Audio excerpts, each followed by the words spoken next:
안녕하셨습니까? 한국인대학의 조용진입니다. 오늘은 민화에 대해서 말씀을 드리겠습니다. 자, 제가 학생들에게 종물을 놓고 그리게 했습니다. 동양화, 채색화 화법으로 그리도록 했습니다. 그랬더니 어떤 학생은 이렇게 서양 정물화식으로 동양화 재료 도구만 가지고 서양 정물화식으로 그리는가 하면 어떤 학생은 이렇게 민화식으로 그렸습니다.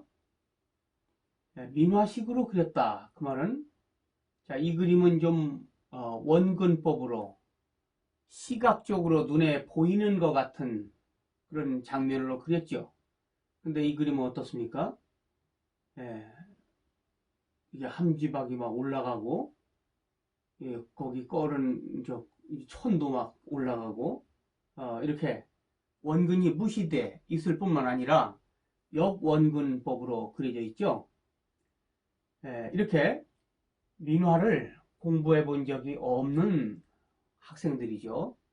학생들도 처음에 그림을 그리는데 서양화 인상주의식으로 그리는 사람과 민화식으로 그리는 사람이 있습니다. 같은 반에 같은 시험 성적을 가지고 들어와서 공부하고 있는 학생들에게 두 종류가 있는 겁니다. 민화식은 화면 전체의 구도를 무시하고 개개 사물을 별개의 사물 중심으로 나열적으로 그리는 겁니다. 그리고 역원근법으로 그리는 거죠. 우리 조선시대 민화가 그런 식으로 그려져 있습니다. 조심스럽지만 또 재미있는 일은 이런 목적을 가지고 실험을 해보면 남방계형과 북방계형의 날때부터 차이가 있는 것을 발견하게 됩니다. 이렇게 민화식으로 그리는 사람은 대개 남방계 용모를 가진 학생입니다. 이렇게 그리는 학생은 북방계 용모를 가진 학생입니다. 다 그렇다는 건 아니지만 상관성이 매우 높다 그 말입니다. 그렇다면 이 학생은 민화에 소질이 있다 이렇게 말할 수도 있죠. 이 학생은 서양 인상주의 미술에 소질이 있다 이렇게 말할 수도 있죠. 그런 자 근데 우리 동양화를 보면 전통적으로는 민화는 전통화가 아니죠. 그래서 이름을 민화라고 붙인 겁니다. 전통적으로는 화육법, 그림에는 6가지 법칙이 있고 그 6가지 법칙을 잘 갖춘 그림을 좋은 그림으로 여겨왔습니다. 그게 우리 동양에서의 오랜 동안의 정통화였습니다. 정통화와 민화와 뭐 차이가 있으니까 민화라고 하고 차이가 있으니까 정통화라고 하겠죠. 그 화육법은 너무 유명하니까 다들 아실지도 모르겠는데 기운생동, 골법용필, 응물상형, 수류부채, 경영위치, 전이모사 오직하면 남들이 다 이걸 갖추면 훌륭한 그림이 된다고 생각했기 때문에 대중이 밀어주지 않으면 남지 않습니다. 그러니까 그림에 있어서의 6가지 법칙이다. 이런 화육법이라는 이름으로 전래돼 왔겠습니까? 네, 이런 제가 이 그림을 민화풍으로 그렸다고 하는 말은 이 육법에 적용되지 않는다 그 말입니다. 자, 기운생동이라는 말은 기와 운치가 있어서 생동하는 것 같다. 그 말이죠. 이게 기운이 아니에요. 기와 운치 기운입니다. 그런데 대개 민화는 우리가 민화라고 부르는 그림, 제가 생겨나기도 전에 조선시대 민화가 많이 발달했죠. 조선 후기에.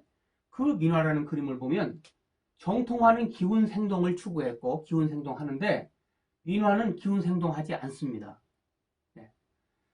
골법 용필이 중요한데 필력이 있어야 된단 말이죠. 아주 능숙한 필지로 또 단지 유려하게 부드러운 게 아니라 그 속에 힘이 있어야 된다 이 말인데 필법에는 뼈가 있어야 된다 이 말인데 자 민화에는 뼈가 없습니다. 필법에 붓으로 선을 긋지만 좀 미숙하게 합니다. 능숙하게 그리면 민화 같지 않죠. 응몰상형, 그 대상 모양을 그리려고 그러는 때는 대상의 모양에 응해야 된다. 물의 대상에 응해야 된다. 닮아야 된다 그 말이죠. 소를 그리면 소 같아야 되고 말을 그리면 말 같아야 된다 그 말입니다. 그런데 민화에 나오는 동물들은 꽃들은 그렇게 대상에 뭐 정통화만큼 그렇게 닮지를 않았습니다. 수류부체라는 말은 색을 칠할 때는 유에 따른다. 그 색의 종류에 따라서 색을 잘 배설해야 된다 그 말이죠. 근데 민화는 정통화에 비해서 그런 것들이 부족합니다. 경영 위치, 구도를 잘 잡아야 된다 그 말인데 민화는 구도가 없습니다. 다 제멋대로 다 날아다니고 흩어져 있습니다. 전이모사, 모사를 해서 스승의 그림이라든가 명작들을 모사를 통해서 그 명작을 그린 화가의 마음이라든가 경험을 전하여 받는다, 옮겨 받는다. 이 전자가 받는다는 뜻이에요. 전해 받는다, 옮겨 받는다 이 말인데 민화의 그림을 보면 뭐 그런 것 같지 않아요. 그러나 정통화들은 이 6가지를 다 지키고 있습니다. 그럼 정통화는 6가지를 다 지킨 거고 민화는 이 6가지를 다가 무시한 거라기보다는 무시된 거라 이렇게 보는 게 맞을 것 같습니다. 자, 이 그림을 보면 구도가 없는 겁니다. 왜 없느냐? 늘어놨는데 왜 구도가 없다고 하시나요? 생각하겠지만 자, 병이 둥둥 떠 있죠? 병 따로 그린 겁니다. 이 병이 책 위에 올려져 있다라는 걸 그린 게 아니에요. 마찬가지죠. 여기 접시들도 이 책과 책들도 다 따로따로 그려진 겁니다. 따로따로. 그러니까 구도가 없는 거죠. 그림은 따로따로 그리지만 상호 관련성 있게 그리는 그림과 관련이 없는 그림이 있는데 이 그림은 관련성이 없는 것처럼 보입니다. 그러니까 민화풍이라고 하는 겁니다.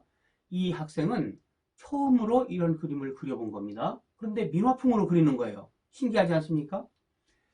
자, 화면 전체에 구도가 없고 개개 사물 중심으로 나열적으로 그리고 역원근법으로 그린다. 이것이 민화의 양식적인 특징. 이걸 다 갖추고 있기 때문에 우리는 그런 그림을 민화라고 말하는 겁니다. 자, 함지박을 보세요. 이게 멀리 있으니까 이렇게 좁아져야죠. 그런데 뒤로 갈수록 넓어졌죠? 그러니까 역원근법입니다. 이 책도 앞보다 뒤가 넓어졌죠? 앞보다 뒤가 넓어졌죠? 다 넓어지게 했습니다. 왜 이렇게 했을까요? 우리가 볼 때는 틀림없이 앞이 넓고 뒤가 좁아지는데 왜 이 학생은 이렇게 그렸을까요? 그리고 우리 조선시대에 왜 이런 그림이 유행을 했고 이런 그림이 우리 한국 사회의 특이한 또 특징입니다. 그래서 민화는 가장 한국적인 그림의 하나로 이렇게 평가받고 있기도 하죠. 왜 이런 일이 일어날까? 궁금한 일이죠. 자, 이 그림은 정통화풍에 속하는 그림입니다. 이 그림은 민화이죠. 자, 똑같이 정물을 그렸습니다. 물론 정물이라는 말은 서양 그림에서의 분류 방식이에요. 동양에는 정물화라는 게 없었습니다. 자, 그런데 어떻게 상호 관계가 있는 것처럼 마치 이렇게 늘어놓고 그린 것처럼 돼 있죠. 그리고 역원근법으로 그리지 않았죠. 앞에 있는 것이 크고 뒤에 것이 작고 서양 그림처럼 투시 원근법을 엄격하게 이렇게 하진 않지만 민화풍은 아니죠. 그러니까 이런 그림은 화육법을 준수해서 그리는 그림입니다. 화육법을 준수하면 그건 동양의 화가들은 누구나 금과 옥조로 알고 있는 거예요. 그러면은 민화가 되지 않습니다. 화육법에 대해서 잘 알고 있지 못하면 그러면 민화처럼 됩니다. 그러니까 6가지 중에 예를 들어서 4가지 정도가 정통화가 가진 육법에서 4가지를 가지고 있고 2가지를 가지고 있지 않다. 그러면 혹시 그런 그림을 민화라고 부를 수 있을까? 그런 생각이 듭니다. 적어도 2가지 정도 되어야만 겨우 민화로 불릴 수 있지 않을까 이런 생각이 듭니다. 6개가 다 맞지 않는다면 이건 틀림없이 민화가 되는 겁니다. 6가지가 모두 적용되지 않으면 그래서 이런 말이 성립될지 모르겠는데 민화도가 높은 민화다 이렇게 말해도 될 것 같아요. 그러면 민화라는 개념이 뭔지를 알면 머릿속에 그게 있으면 민화도를 채점할 수 있죠. 아, 저 그림은 80% 민화다. 90%더 민화스럽다. 95% 민화스럽다. 이렇게 말할 수도 있죠. 어느 게 좋은 그림인지는 다음에 생각하기로 하고 일단 민화에 대한 개념을 분명히 가지고 있으면 민화를 점수 매겨서 평가할 수 있는 기준까지 머릿속에 갖고 있는 셈이죠.